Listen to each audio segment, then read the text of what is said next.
Welcome to Learner Bee. I am Shivani Chauhan और इस video में हम देखेंगे क्लास 8th हिस्ट्री का chapter 5 when the people rebel के क्वेश्चन आंसर्स।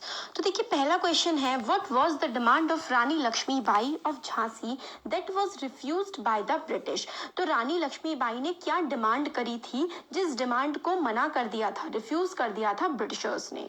तो देखिए इसका आंसर है, हाँ एक चीज और देखिए, आप लोग कहते हैं कि क्वेश्चन आंसर्स काफी लंबे हो जाते हैं। देखिए लंबे ना इसलिए होते हैं क्योंकि बहुत ज्यादा इन्फॉर्मेशन एक तो क्वेश्चन में पूछी गई होती है, फिर क्या होता है कि मैं आपको ज्यादा एक्सप्लेन कर दूं, क्वेश्चन आंसर्स के थ्रू आपका पूरा चैप्टर कंप्लीट हो जाए, आप सारे आंसर्स लिख पाए, इसलिए मैं आंसर्स में एक्स्ट्रा पॉइंट ऐड करती हूँ। तो अगर अगर आप समझ गए हैं ना तो आप अपनी लैंग्वेज में लिखिए, और कुछ पॉइंट्स अगर आपको लग रहा है ये वाले काट सकते हैं तो काट दीजिए, फिर मैं आपको बता दिया करूंगी कि ये वाला पॉइंट आप अगर काटना चाहें तो काट दें। बट मैं समझाऊंगी ना पूरा, तो आपके दिमाग में बैठ जाएगा, फिर आप अपनी लैंग्वेज में भी लिख सकते हैं, ये फायदा होता है।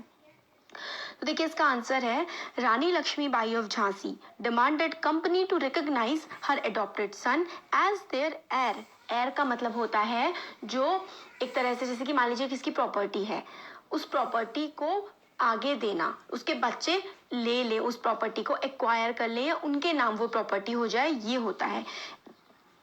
मतलब वंशज होगा उस इंसान का, कि मतलब हर इंसान चाहता है कि उसकी प्रॉपर्टी उसके बच्चों को मिले, तो एयर बच्चे होते हैं। तो रानी लक्ष्मीबाई क्या चाहती थी कि उनके जो एडॉप्टेड सन है, मतलब उनके नेचुरल सन नहीं थे, उन्होंने उस बच्चे को गोद लिया था, जो गोद लिया बच्चा है उसको प्रॉपर्टी का हक दिया जाए और किंगडम का राजा माना जाए, ऐसा रानी लक्ष्मीबाई चाहती थी। Adopted son as the heir of the kingdom after the death of her husband. जब उनके हस्बैंड की डेथ हो गई थी तो जो उनका एडॉप्टेड सन था कि उसको इस राज्य का हक मिले।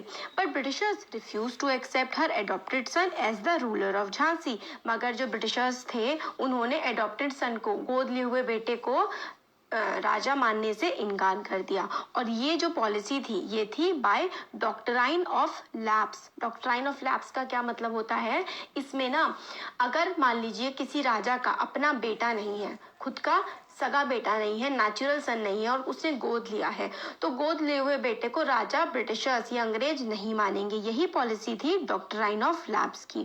और डॉक्ट्राइन ऑफ लैप्स की जो पॉलिसी है उसको जो लॉर्ड डलहौजी था ना, ये डलहौजी जो था, इसने इंट्रोड्यूस किया था डॉक्ट्राइन ऑफ लैप्स को। आप कैसे याद कर सकते थे कि डी से डॉक्ट्राइन, डी से डलहौजी, तो डॉक्ट्राइन ऑफ लैप्स को डलहौजी ने इंट्रोड्यूस किया था। और डॉक्ट्राइन ऑफ लैप्स का ये मतलब था कि अगर कोई एडॉप्टेड सन है, कोई गोद लिया हुआ बेटा है, तो उसको अंग्रेज सरकार, ब्रिटिश गवर्नमेंट जो है उसका वारिस नहीं मानेगी। एयर का मतलब होता है वारिस, कि जो प्रॉपर्टी राजा की है वो उसके बेटे को नहीं जाएगी। ये थी डॉक्ट्राइन ऑफ लैप्स।